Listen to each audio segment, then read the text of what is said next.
Ya.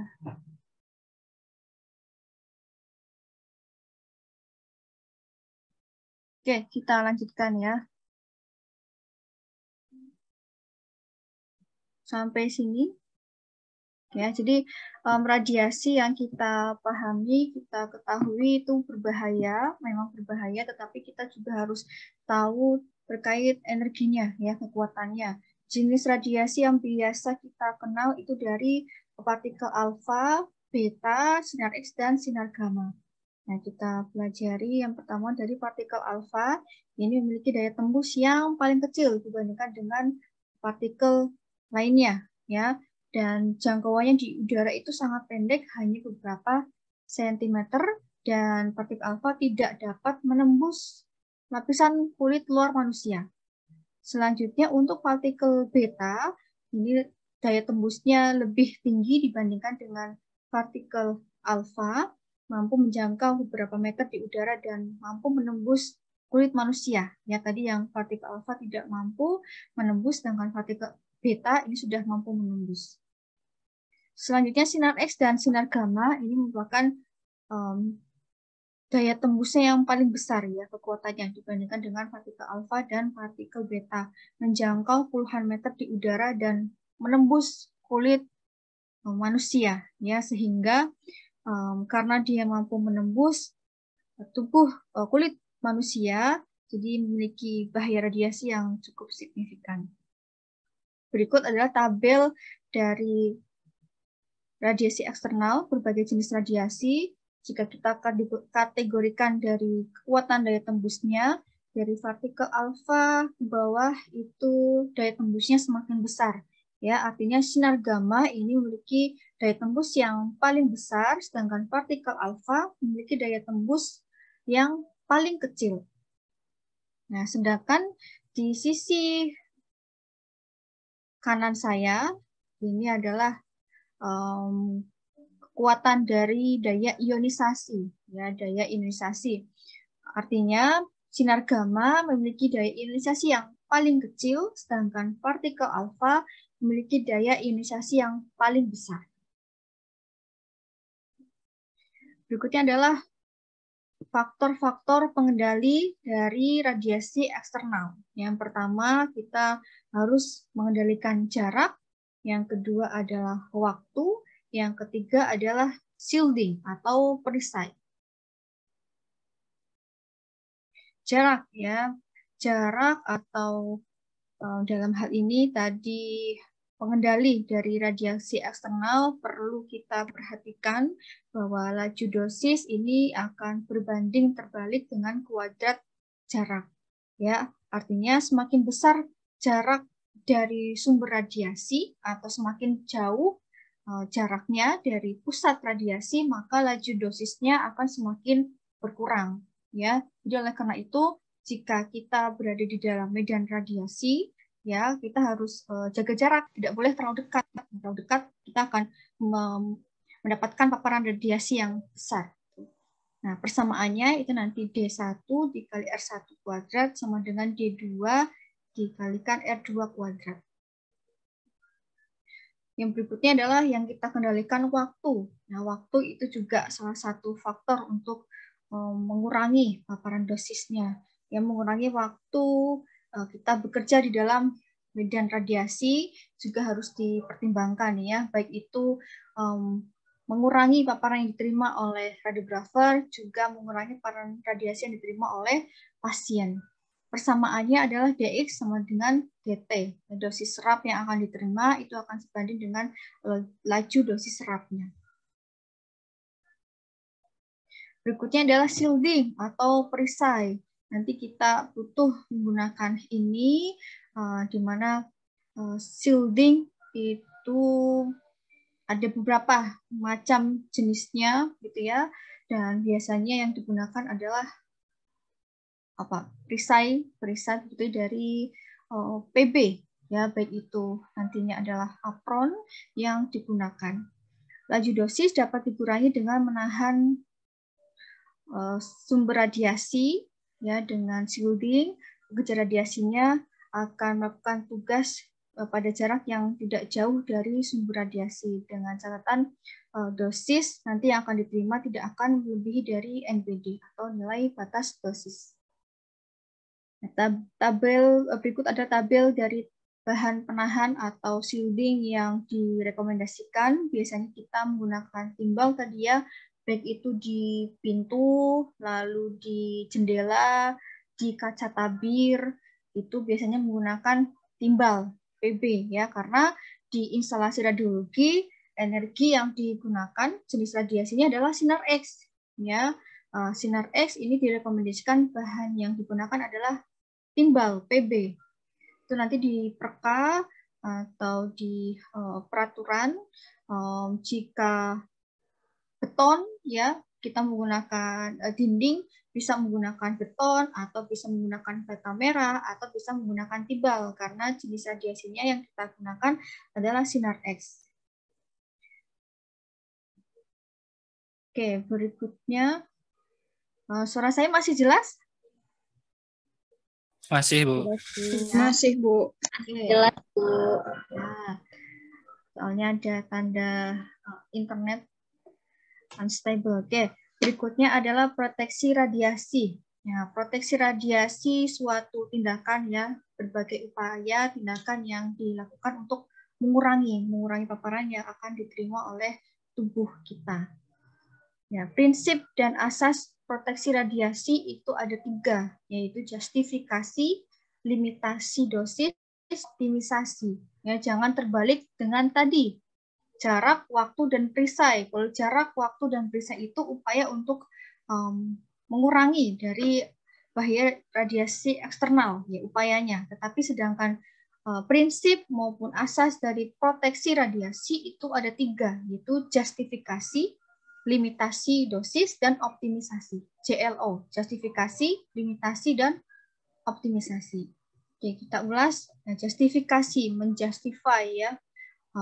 Kita harus melakukan pemeriksaan itu didasarkan atas asas bahwa manfaat akan pemeriksaan tersebut yang dilakukan oleh pasien mendapatkan manfaat yang lebih besar dibandingkan dengan resiko yang dia terima. Ya, justifikasi yang dipertimbangkan itu ada beberapa hal, misalnya adanya penerapan teknologi lain, penerapan dari kesehatan, dan lain sebagainya. Ya, jadi intinya justifikasi dari kata justify itu asasnya ya bahwa manfaat yang diterima oleh pasien lebih besar dibandingkan dengan resikonya. Contohnya pada pemeriksaan sinar X mamografi ya, bahwa pemeriksaan mamografi itu tidak sembarangan pasien bisa melakukannya. Ya, yang pertama harus ada surat permintaan, dan berikutnya kita menerapkan asas yang pertama justify ya. Pemeriksaan mamografi tidak boleh digunakan untuk pemeriksaan payudara atau mamae apabila tidak ada indikasi klinis. Ya, dengan catatan tidak ada indikasi klinis, kecuali ya pengecualian untuk perempuan yang berusia di atas 40 tahun dengan pertimbangan bahwa manfaat yang diperoleh lebih besar dibandingkan dengan resiko. Yang kedua adalah perempuan yang berusia di bawah 40 tahun, itu juga boleh, tetapi memiliki riwayat terkena terkena kanker payudara ya dari keluarganya. Jadi ada riwayat keluarganya terkena kanker payudara. Itu boleh ya dilakukan pemeriksaan mamografi. Yang kedua adalah limitasi dosis, membatasi ya bahwa dosis yang diterima oleh seseorang dalam melaksanakan kegiatan pelayanan radiologi diagnostik maupun intervensional itu tidak boleh melebihi dari NBD yang ditetapkan oleh instansi. Ya, jadi limit, membatasi dosis, ya membatasi dosis untuk siapa? Yang pertama adalah untuk pekerja radiasi, yang kedua pekerja magang, mahasiswa, yang berikutnya adalah anggota masyarakat. Oke, perlu menjadi catatan limitasi dosis NBD ini tidak berlaku bagi pasien dan pendamping atau keluarga pasien yang ikut di dalam ruangan ya dalam kegiatan pemeriksaan radiologi. Jadi NBD itu hanya digunakan, diterapkan pada radiografer, pekerja radiasi, pekerja magang, dan anggota masyarakat. Berikutnya optimisasi, ya mengoptimalkan, ya apa yang perlu dioptimalkan, bahwa pasien itu menerima dosis yang serendah mungkin, tetapi juga mencapai tujuan diagnostiknya. Ya, berikutnya adalah upaya dari mengoptimalkan proteksi dan keselamatan radiasi, bertujuan juga agar pekerja radiasi dan anggota masyarakat di sekitar instalasi radiologi menerima paparan radiasi yang serendah mungkin. Ya, ini adalah optimisasi atau mengoptimalkan. Kita juga mengenal ya optimisasi dengan prinsip ALARA, as low as reasonably achievable, memastikan paparan yang akan diterima itu ditekan serendah mungkin. Nah, berikutnya kita pelajari terkait proteksi radiasi terhadap paparan medik dalam radiologi diagnostik.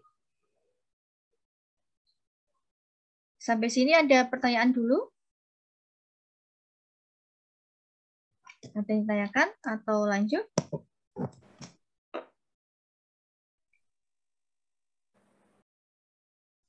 Tidak ada? Lanjut, Bu. Oke. Selanjutnya kita pelajari terkait proteksi radiasi terhadap paparan medik ya. Oke, paparan medik adalah paparan radiasi yang diterima oleh pasien dan orang yang membantu jalannya pemeriksaan atau keluarga pasien ya, pendamping pasien. Paparan radiasi juga harus kita perhitungkan ya, bahwa pasien meskipun memang perlu melakukan pemeriksaan radiologi ya karena manfaatnya juga untuk pasien tersebut, tapi juga mempertimbangkan bahwa pasien juga menerima paparan radiasi. Oke, lalu juga perlu dipastikan bahwa peralatan maupun modalitas yang digunakan di dalam kegiatan radiologi, kegiatan di instalasi radiologi memiliki fungsi dan unjuk kerja yang baik dari hasil quality control ya pada jaminan mutu, pada pesawat sinar X, pada peralatannya, pada alat prosesinya itu harus diberikan bahwa masih memiliki kinerja yang baik, masih berfungsi dengan baik agar nantinya memberikan manfaat ya untuk kegiatan di instalasi radiologi. Juga jika modalitas maupun peralatan yang digunakan ini memiliki hasil yang baik, memiliki kinerja yang baik, dapat meminimalisir paparan medik yang diterima oleh pasien dan keluarga pasien. Oke, terkait pemeriksaan QC atau jaminan mutu, ya, ada yang masih ingat kira-kira QC atau jaminan mutu di instalasi radiologi apa saja yang dilakukan? Uji apa saja? Uji kolimator, uji APD, apron, terus? Celah shutter, Bu. Celah shutter. Selanjutnya? Reject analysis. Reject analysis itu masuk QC atau QA atau manajemen? Manajemen.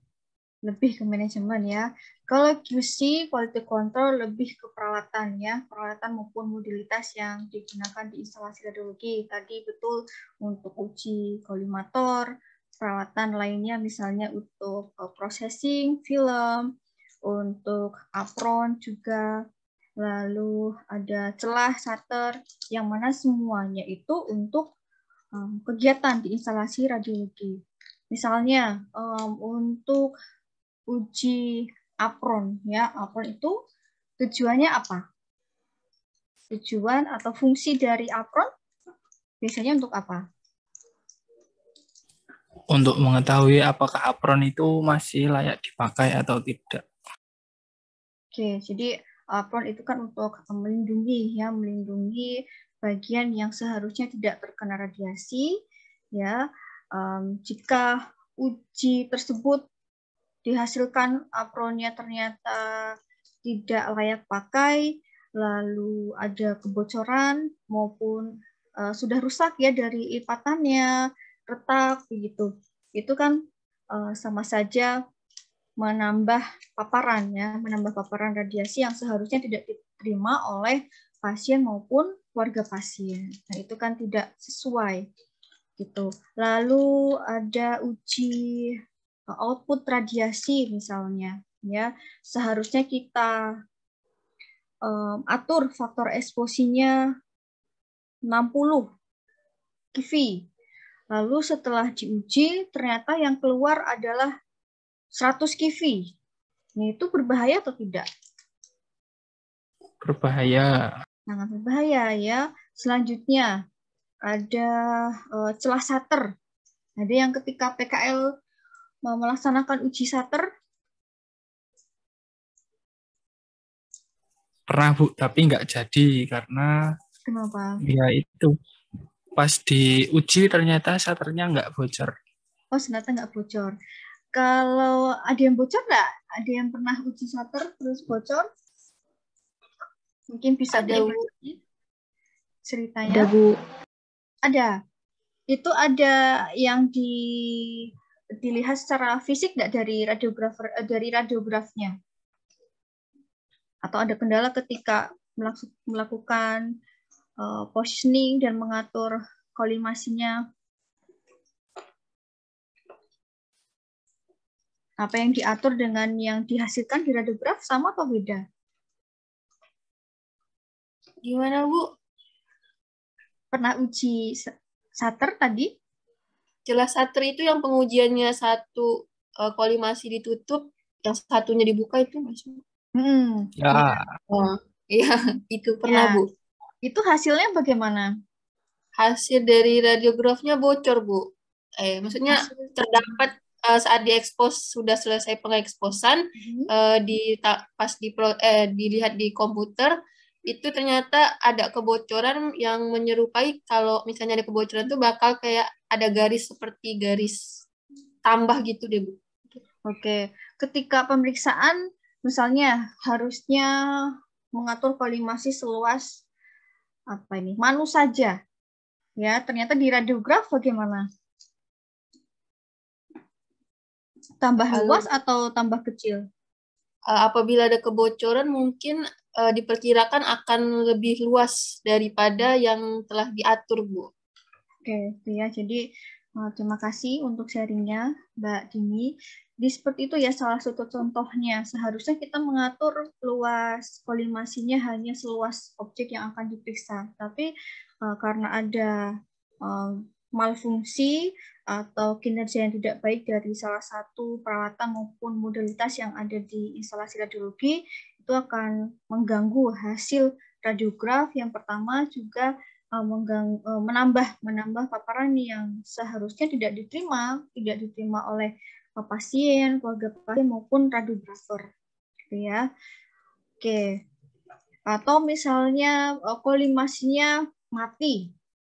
Ya, ada yang pernah mengalami kolimasinya mati, kolimatornya mati? Pernah, Bu. Pernah, Bu. Terus itu gimana cara mengaturnya? Untuk ngatur selama pemeriksaan itu diperkirakan, Bu. Jadi kita melihat pasiennya itu dari searah dengan tabung. Jadi kita seolah-olah kita yang jadi itunya, Bu, kolimatornya. Oke. Jadi ilmu perkiraannya kira-kira seluas ini gitu. Tetapi kalau ternyata diperlukan luasan kolimasi yang lebar, itu gimana? Untuk selama kasus itu terjadi, Bu, dari kitanya itu dipolkan, Bu, kolimasinya. Oke. Bukan saya yang menyampaikan ya, berarti real di lapangan seperti itu ya. Jadi kolimatornya dibuka selebar mungkin. Nah, itu kira-kira merugikan siapa saja? Pasien, pekerja juga bisa. Itu ya. Menerapkan asas proteksi radiasi tidak? Tidak, Bu. Tidak, Bu. Tidak ya. Oke, jadi itu real, salah satu contoh real di lapangan adanya gangguan begitu ya, dan mana itu akan bersinggungan dengan prinsip dari proteksi radiasi ya, tadi justifikasi, limitasi, dan optimisasi. Ya, kalau justifikasi oke, pasien tersebut mau tidak mau harus dilakukan pemeriksaan karena butuh ya hasil radiografnya, tetapi dari limitasinya, dari optimisasinya tidak dipenuhi ya, paparan radiasi tentu akan diterima berlebih oleh pekerja radiasi, diterima berlebih juga oleh pasien atau keluarga pasien atau pendamping pasien yang ada di ruangan. Optimisasi itu tidak optimal ya, meskipun menghasilkan radiograf tetapi juga menambah paparan dosis radiasi diterima oleh tadi keluarga pasien, oleh pasien itu sendiri ya. Jadi ini yang diterima oleh pasien dan orang yang membantu dalam jalan pemeriksaan itu disebut dengan paparan medik. Oke, jadi di pemeriksaan radiologi diagnostik itu ada panduannya ya, kira-kira berapa miligram yang minimal ya, maksimal yang diterima oleh pasien itu berapa. Ini yang pertama dicontohkan pada pemeriksaan CT scan, ada tabel tingkat panduan dosis pemeriksaan CT scan bagi orang dewasa, yaitu pemeriksaan CT scan kepala, lumbal, dan abdomen. Dosis rata-rata yang diterima untuk kepala itu 50 mg. Untuk lumbal itu 35 mg dan pada abdomen 25 mg. Yang pertama pada pemeriksaan CT scan. Berikutnya pada pemeriksaan diagnostik. Yang pertama ada pemeriksaan lumbal untuk proyeksi AP, dosis yang diterima itu 10 mg. Berikutnya adalah lumbal spine proyeksi lateral 30 mg, lalu lumbosacral joint 40 mg, pemeriksaan abdomen proyeksi AP 10 mg, pelvis itu 10 mg, pada pemeriksaan paru-paru itu ada 0,4 mg, pada pemeriksaan PA pada proyeksi lateral 1,5 mg, berikutnya adalah pada skull atau kepala itu 5 mg, dan lateral 3 mg, yang terakhir torakal proyeksi AP 7 mg dan proyeksi lateral 20 mg. Nah, berikutnya pada pemeriksaan yang menggunakan fluoroscopy ya bagi orang dewasa. Yang pertama pada kondisi normal untuk pemeriksaan biasa gitu ya, seperti pada pemeriksaan IVP yang menggunakan fluoroscopy dan lain sebagainya, itu dosis rata-rata permukaan kulit yang diterima. Ini laju dosis ya. Kalau tadi dosis radiasi hanya miligram saja, sedangkan laju dosis itu miligram ada waktunya per menit ya, 25 mg per menit. Sedangkan pada pengoperasian fluoroscopy dengan tingkat tinggi, biasanya pada pemeriksaan radiologi intervensional, itu yang diterima dosis rata-ratanya adalah 100 mg per menit. Nah, berikutnya adalah contoh, ya ini ada beberapa contoh dari adanya kecelakaan radiasi akibat paparan medik. Ya, ini ada 10 contoh dan mungkin ini yang sering kalian jumpai, kalian temui saat PKL ya. Yang pertama, potensi kecelakaannya adalah pengulangan radiograf karena adanya faktor eksposi yang tidak sesuai. Objek yang difoto itu salah. Yang berikutnya objeknya terpotong, adanya artefak, gridnya terbalik, dan sebagainya. Ini contoh yang pertama ya. Nah, potensi ini harus kita tanggulangi, harus kita cegah, yaitu dengan cara radiografer harus hati-hati dalam bekerja ya. Jadi yang pertama ini lebih ke human error ya, artinya manusianya, radiografer yang harus berhati-hati dalam bekerja. Berikutnya adalah memastikan kembali ya apakah pemerintahan tersebut sudah sesuai atau belum. Berikutnya adalah pemeriksaan tersebut jika di lembar permintaannya tidak ada keterangan klinisnya, itu juga harus dipastikan kembali. Ya, ada yang pernah menjumpai ketika PKL itu tidak terdapat klinisnya atau patologinya? Sering, Bu. Sering. Lalu bagaimana yang dilakukan?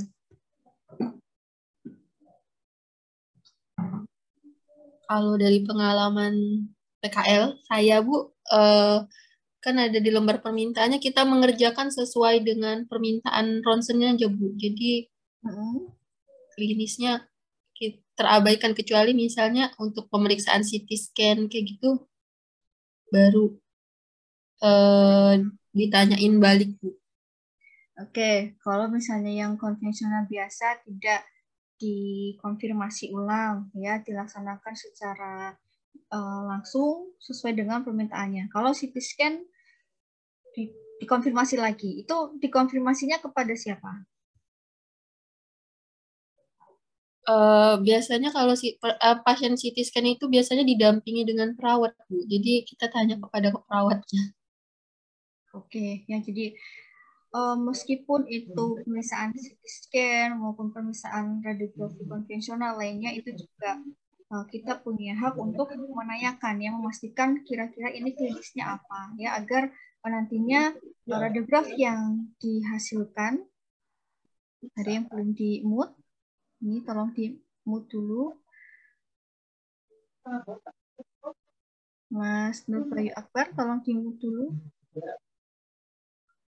Oke, jadi harus dipastikan ya, harus dikonfirmasi ulang apa itu klinisnya ya, jangan sampai radiografi yang harusnya kita tampilkan, kita dapatkan klinisnya ini tidak muncul. Pertama, yang kedua jangan sampai kita yang terkena atau tertular penyakitnya ya. Jadi misalnya di pasien tersebut dari luar itu fisiknya sehat-sehat saja ya, tapi ternyata setelah dicari tahu pasien tersebut terjangkit atau menderita penyakit hepatitis atau TBC dan lain sebagainya, penyakit yang menular ya. Kita saat pemeriksaan karena dianggapnya sehat-sehat saja, ya sudah enjoy saja melakukan pemeriksaan seperti biasa ya, dan tanpa kita sadari itu bisa menularkan penyakit yang diderita pasien kepada kita. Nah, itu yang harus dihindari. Oleh karena itu harus dikonfirmasi ulang, daripada kita harus kerja 2 kali, kita juga yang mendapatkan kerugiannya. Itu ya, bukan hanya yang konvensional, bukan hanya yang CT scan yang dikonfirmasi, pemeriksaan lainnya juga harus dikonfirmasi. Itu juga harus clearkan dulu ya apa klinisnya. Ya, oke. Berikutnya adalah pasien menerima paparan radiasi yang tinggi karena densitas radiograf terlalu tinggi. Pencegahannya, radiografer hati-hati dalam bekerja, lalu menggunakan kombinasi screen film sistem yang sesuai. Ini mungkin diterapkan jika rumah sakit tersebut masih menggunakan automatic processing atau manual processing. Ya, jadi yang dimaksud dengan screen film yang sesuai adalah green screen lalu blue green itu kan berbeda ya dengan kasetnya. Nanti kalau kasetnya untuk yang khusus green screen dan lain sebagainya itu harus sesuai. Ini maksud dari poin nomor 2. Berikutnya pengulangan radiograf karena keluaran output yang tidak sesuai. Nah, pencegahannya kita harus melakukan uji output. Nah, itu yang dimaksud dengan QC hasil output dari radiasinya. Kita mengatur QV 50, QV MAS-nya 20 misalnya. Nah, outputnya juga harusnya sama atau ada plus minusnya ya, errornya sekitar kalau tidak salah 2% ya atau berapa persen gitu.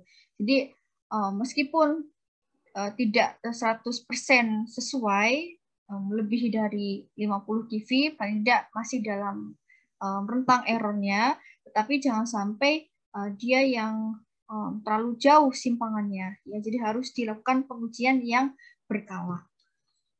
Berikutnya adalah pengurangan pengulangan radiograf karena pergerakan pasien. Nah, ini pencegahannya harus dilakukan pemeriksaan dengan fiksasi, harus kita komunikasikan dengan baik pada pasien, lalu faktor eksposi yaitu dengan timing yang singkat gitu. Contohnya pada anak-anak ya, tentu kalian sering melakukan pemeriksaan pediatrik ya di lapangan itu.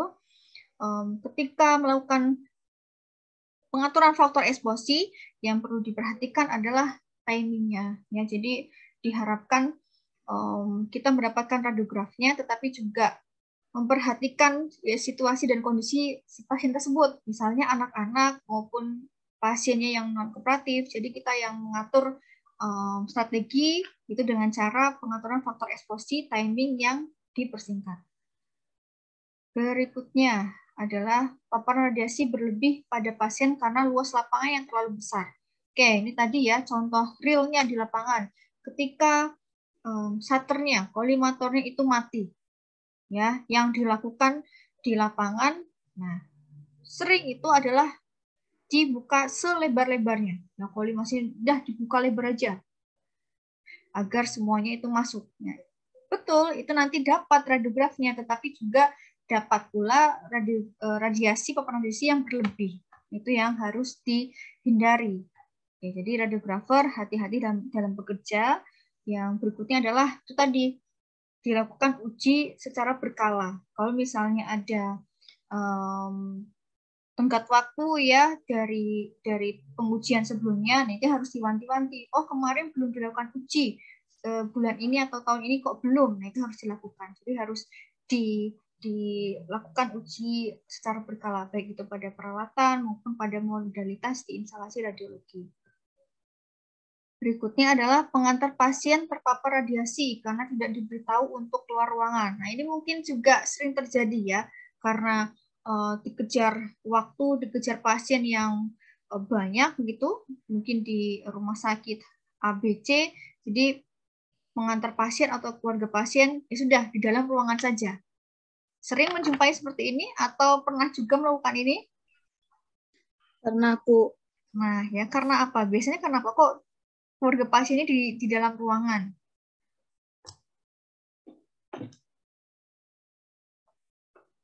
Kenapa membiarkan keluarga pasien di dalam ruangan?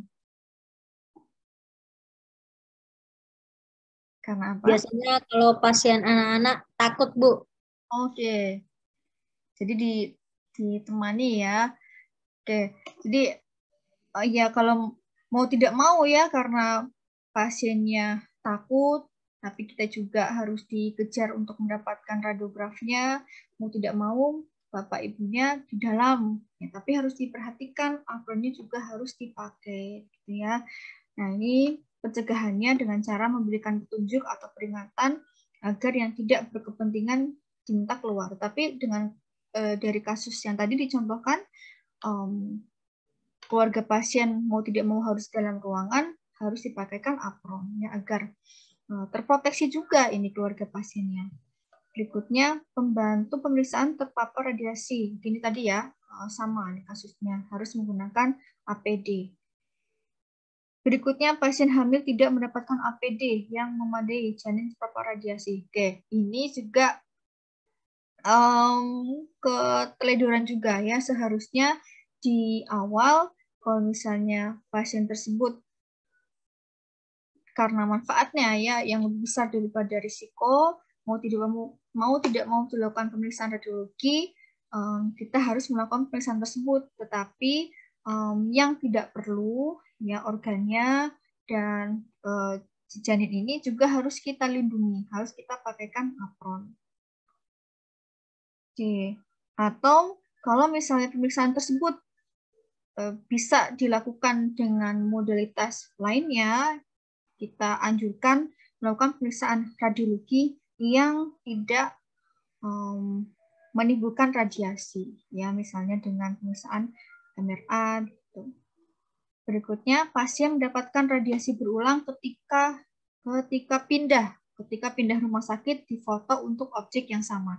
Nah, ini juga karena mungkin pasiennya ingin berobat pindah rumah sakit, tetapi juga tidak memikirkan ulang akibat yang akan diterima nantinya. Jadi oleh karena itu harus diperhatikan, biasanya kan ada rekam medis ya, dan di situ kan ada catatan, pasien di rumah sakit A itu sudah mendapatkan pemeriksaan radiologi. Nah, seharusnya di rumah sakit B nantinya pasien tersebut juga memberitahukan ya kalau di rumah sakit A itu sudah pernah dilakukan pemeriksaan radiologi. Jadi tidak double untuk pemeriksaan radiologinya.